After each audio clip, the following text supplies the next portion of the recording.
Assalamualaikum warahmatullahi wabarakatuh. Jumpa lagi dengan saya, Purwani Handayani. Dalam kesempatan kali ini kita akan membahas tentang gerak harmonik sederhana atau nanti kita sebut GHS.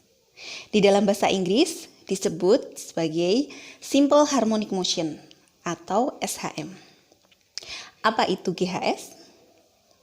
Pernah tidak kita memperhatikan ketika naik motor atau mobil, ketika melewati polisi tidur, nah, mungkin kita tidak begitu terasa. Jadi terasanya seperti mentul-mentul gini ya. Nah, kenapa bisa seperti itu?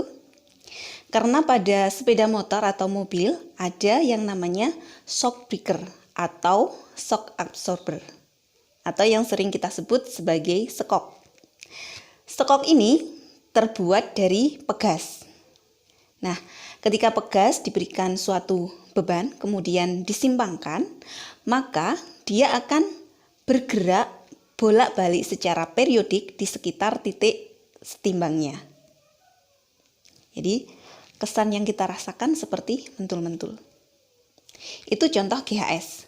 Contoh yang lain ada di gerak jam bandul. Jadi bandulnya bergerak secara periodis bolak-balik ya. Nah, itu contoh GHS. Nah, selanjutnya kita pelajari dulu istilah-istilah yang ada di GHS ini. Yang pertama ada yang namanya posisi setimbang atau titik kesetimbangan. Nah, ini bisa kita lihat pada pegas atau bandul. Misalkan pada pegas, itu pegasnya diberikan beban, kemudian dibiarkan begitu saja. Ini adalah posisi setimbangnya.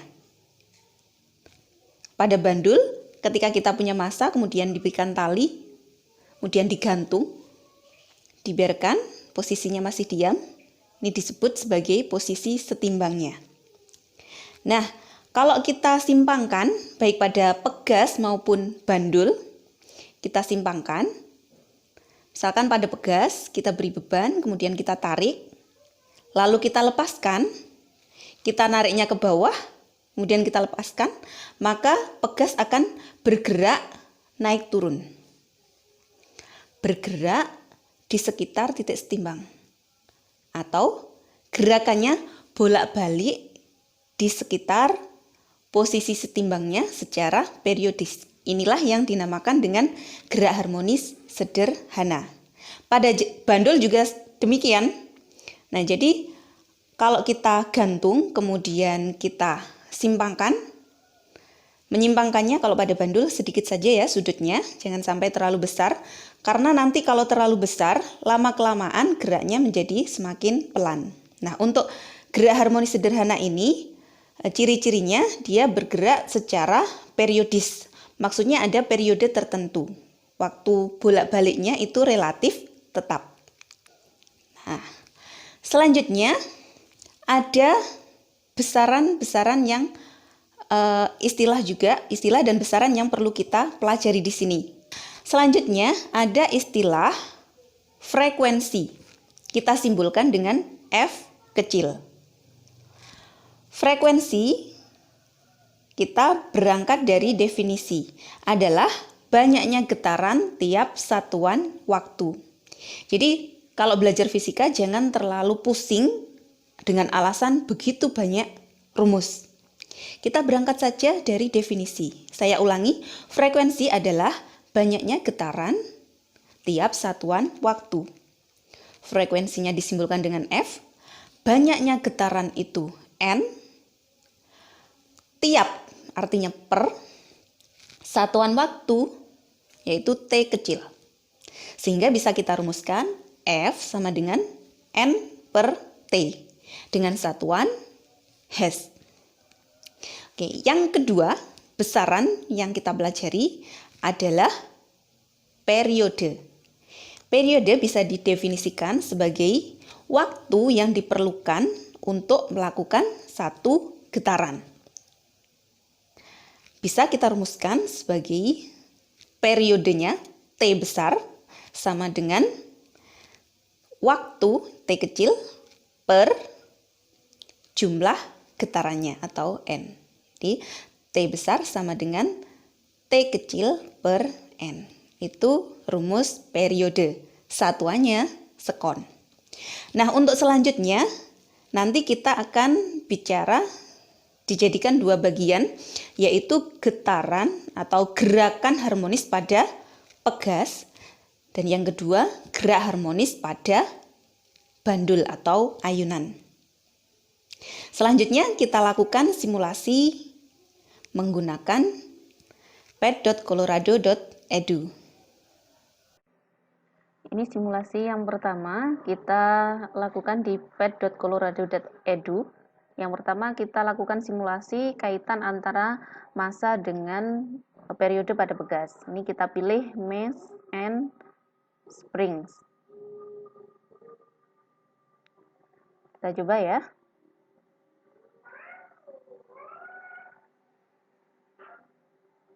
Nah, kita pilih yang ini. Ini kita centang, ada natural length, yaitu panjang alami.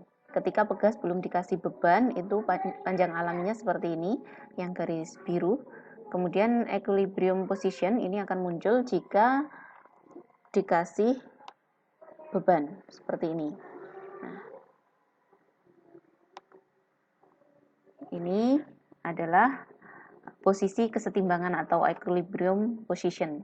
Kemudian movable line yang merah ini adalah lintasannya yang masih bisa dijangkau oleh beban ini. Kita ingin membandingkan atau mengetahui pengaruh pemberian massa beban terhadap periode getar pegas. Yang satunya ini pegas 1 dan 2-nya memiliki konstanta yang sama ya. Jadi ukuran pegasnya sama, 1 dan 2. Yang satu kita beri massa 50 gram, yang satunya lagi coba kita beri massa 100 gram. Ini titik kesetimbangannya.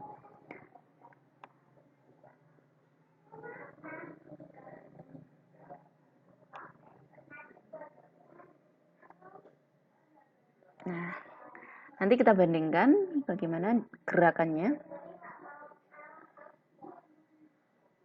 Nah, kita perhatikan ternyata untuk massa 50 gram gerakannya lebih cepat. Yang 100 gram gerakannya lebih lambat. Nah, yang pada 50 gram lebih cepat ini berarti periodenya itu lebih kecil daripada yang lebih lambat. Sehingga bisa kita simpulkan bahwa semakin besar massa atau beban pada pegas ini, maka periodenya semakin besar pula.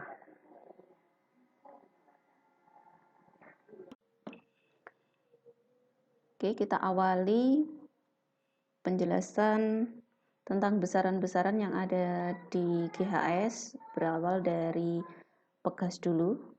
Misalkan kita punya pegas, kita gantung dan diberi beban seperti ini.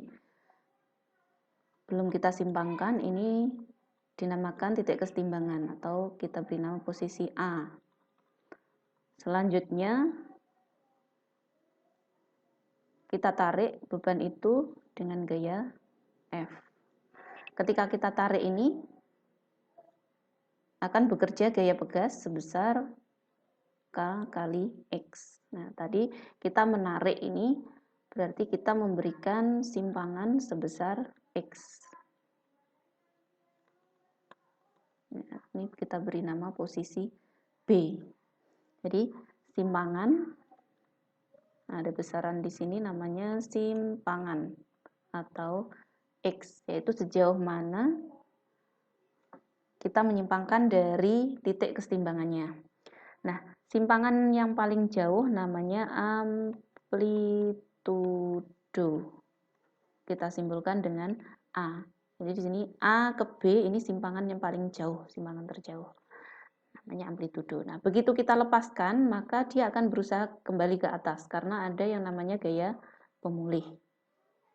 Nah, Berarti gaya pemulih ini, F pemulih, besarnya sama dengan gaya pegas, tetapi arahnya berlawanan, sehingga di sini tandanya negatif.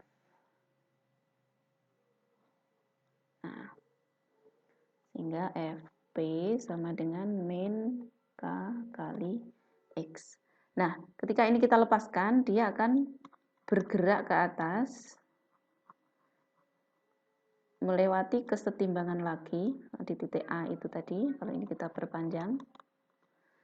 Kemudian jika dibiarkan, dia akan terus ke atas, ini sejauh simpangan terjauh, tapi tandanya negatif ya, nanti di sini, di titik C. Nah, kalau dibiarkan lagi dari titik C, dia akan bergerak lagi, berusaha melalui titik kesetimbangan lagi. Ini C, kalau kita perpanjang ini adalah titik A. Nah, yang namanya satu getaran itu adalah gerak dari A ke B, kembali ke A, ke C, dan kembali ke A lagi. Ini adalah satu getaran.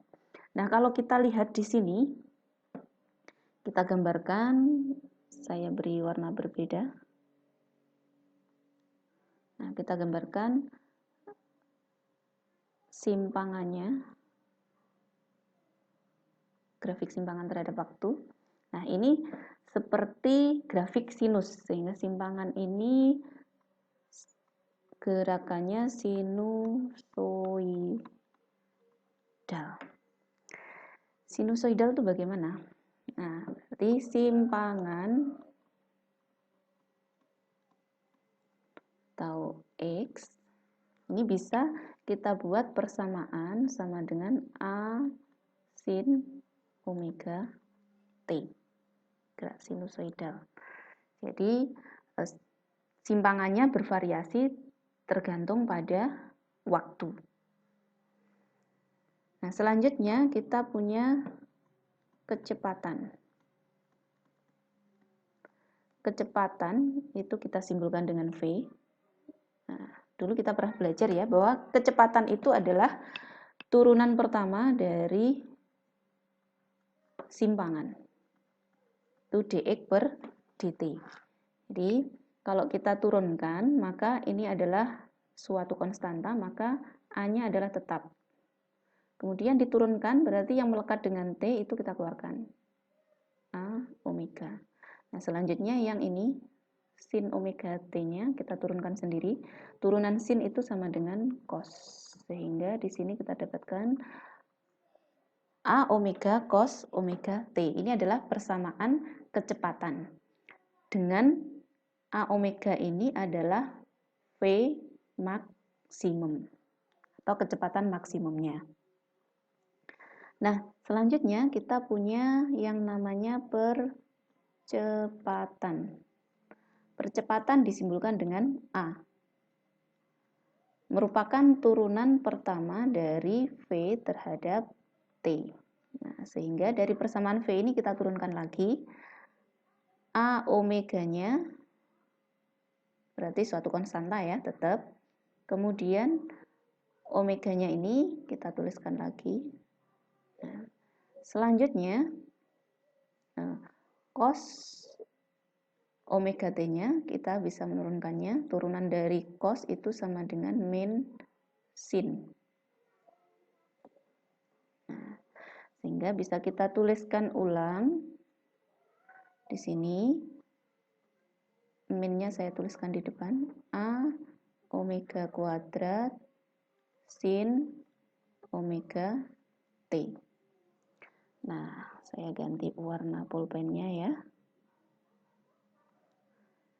Nah, ini kalau kita, mana ini kursornya? Nah, ini sama dengan apa? Ini sama dengan yang di sini. Ya. Jadi hubungannya antara A dengan X itu adalah A sama dengan min omega kuadrat X. Nah, padahal tadi kita punya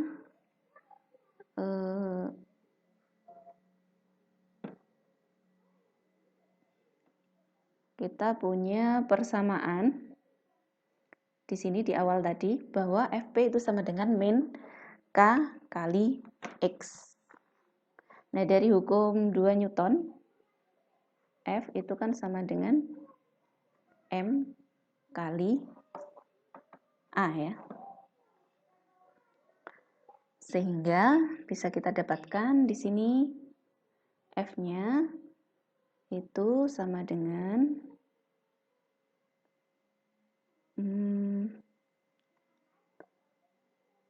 min M omega kuadrat X.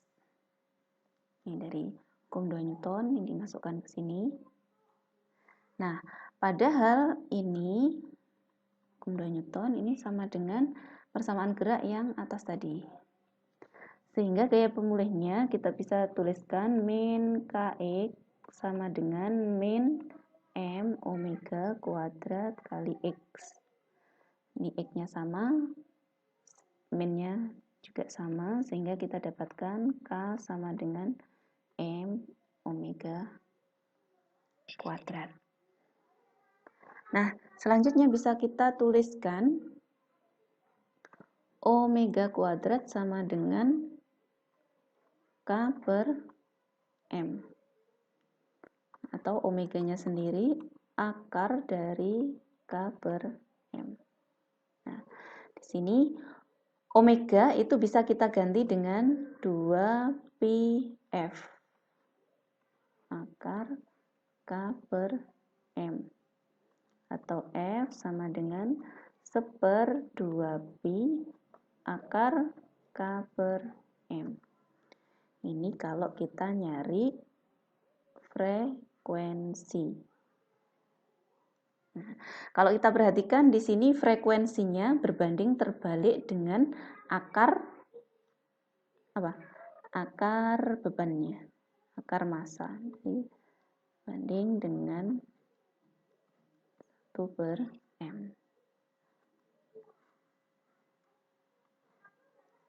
Nah, bagaimana dengan periodenya? Periodenya berarti tinggal membalik saja ya, bahwa T itu adalah seper frekuensi, sehingga di sini kita dapatkan akar M per K. Nah, ini sesuai dengan simulasi yang tadi ya, bahwa periode pada pegas ini tergantung pada massa beban, atau T sebanding dengan akar massa beban. Jadi semakin besar massanya, periodenya semakin besar pula. Dengan T ini periode, M-nya adalah massa beban. Nah, demikian tadi penjabaran tentang gerak harmonis sederhana pada pegas.